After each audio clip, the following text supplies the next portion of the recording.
పార్లీ వైద్యనాథ్ 12 జ్యోతిర్లింగాల్లో ఇదొకటి. నాగ్పూర్ నుంచి బస్సులో వెళ్తున్నాను. 1000 రూపాయలు టికెట్. పార్లీ దిగిపోయాను. వైద్యనాథ్ బస్ స్టాండ్ ఇదే. బస్ స్టాండ్ నుంచి కేవలం 20 రూపాయలు తీసుకుంటారు షేరింగు. అదే 50 రూపాయలు ఇస్తే డైరెక్ట్ తీసుకొచ్చేస్తాడు. ఈ పార్లీ వైద్యనాథ్ మందిర్ 12 జ్యోతిర్లింగాల్లో ఒకటి, అత్యంత శక్తివంతమైనది, చరిత్ర కలిగింది. ఆ రోజు వర్షం పడడం వల్ల కొంచెం అలా ఉంది.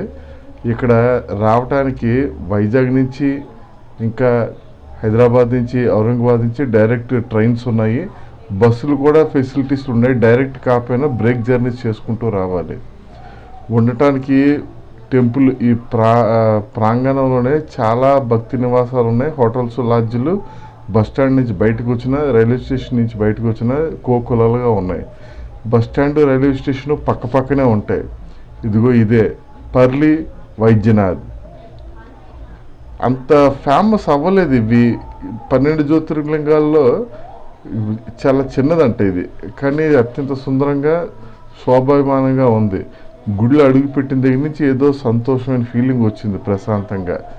ఎప్పుడో 1700 సంవత్సరంలో కట్టించారు దీన్ని. తర్వాత ధ్వంసం అయినప్పటికీ అహల్యాబాయి మహారాణి మళ్ళీ పునర్నిర్మించారు దీన్ని. చరిత్ర ప్రకారంగా ఇక్కడ ఒక కథ ఉంది. ఇదే మెయిన్ ప్రాంగణం. చూడండి, వీడియో లోపల విగ్రహానికి అవ్వలేదు. ఇక్కడ కూడా గూగుల్ ఇమేజ్ పెట్టాల్సి వచ్చింది. ఒకసారి మీరు ఆ గూగుల్ ఇమేజ్ చూడండి, చూపిస్తున్నాను. అది బ్లింక్ అవుతుంది. 3 నందులు ఉన్నాయి. వెరైటీగా ఏంటో ఇక్కడ. మరి దీని చరిత్ర ఏదో ఉంది. ఒకటి పూర్తిగా సిల్వర్తో, వెండితో చేశారు. ఇంకోటి కంచు, ఇంకోటి వేరే లోహంతో చేశారు. ఇదే వైద్యనాథ్ మందిరం. ఈ వైద్యనాథ్ దర్శనాన్ని చేసుకుంటే ఆరోగ్యం చక్కదిద్దుతుందని ఇక్కడ వాళ్ళు నమ్ముతారనమాట. ఈ పార్లీ వైద్యనాథ్ చరిత్ర ఏంటంటే, పూర్వం రాక్షసులు, రాజులు పాలసముద్రం చిలికినప్పుడు అమృతం వచ్చింది.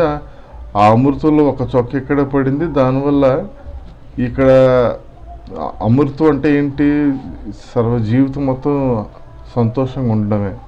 అందుకే ఇక్కడ వైద్యనాథ్ అని ఆ పేరు వచ్చిందని చెప్తున్నారు. ఇంకొక కథ కూడా ఉంది. అయితే ఇది బాగా ప్రాచుర్యంలో ఉంది.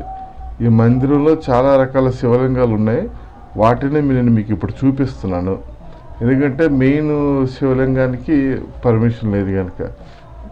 ఇదే మెయిన్ గర్భగుడి అనమాట. దర్శనం అయిపోయిన తర్వాత వెనభాగంలో వచ్చి తీస్తున్నాను. హుండీలు అన్నీ ఉన్నాయి.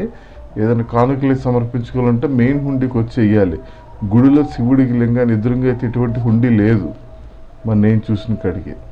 హోటల్స్, ఫుడ్ అంతా నామినల్ రేట్స్ ఉన్నాయి. బాగానే ఉన్నాయి, టేస్టీగా ఉన్నాయి. చెప్పాను కదా, ఉండడానికి బోల్డెన్ భక్తి నివాసాలు, ప్రైవేట్ లాడ్జీలు కూడా ఉన్నాయి. స్టేషను, బస్ స్టాండ్ పక్కనే ఉంటాయి. పార్లీ వైద్యనాథ్. దీంతో పాటు ఔందా నాగనాథ్ అనే మరో జ్యోతిర్లింగ వీడియో కూడా చేశాను. ఈ వీడియో కూడా మీరు దర్శించండి. అలాగే ఉన్న 12 జ్యోతిర్లింగాలు దర్శనంతో పాటు వీటిని కూడా మీ లిస్టులో వేసుకోండి. ఎందుకంటే చెప్తున్నాను మళ్ళీ ఈ పార్లీ వైద్యనాథ్కి సందర్శకులు, భక్తులు రాకపోకలు చాలా తక్కువగా ఉన్నాయి. కానీ అత్యంత పవిత్రమైనది, శుభ్రంగా ఉన్నది. ఇక్కడ శివయ్యని దర్శించుకోండి. పర్లి అనేది ఊరి పేరు. అక్కడ ఉన్న శివుడి పేరు వైద్యనాథ్. అందుకే పర్లి వైద్యనాథ్ అని వచ్చింది. పేరు విచిత్రంగా ఉంది కదని వెళ్ళటం మానేకండి. నచ్చితే సబ్స్క్రైబ్, లైక్ 2 చేయండి.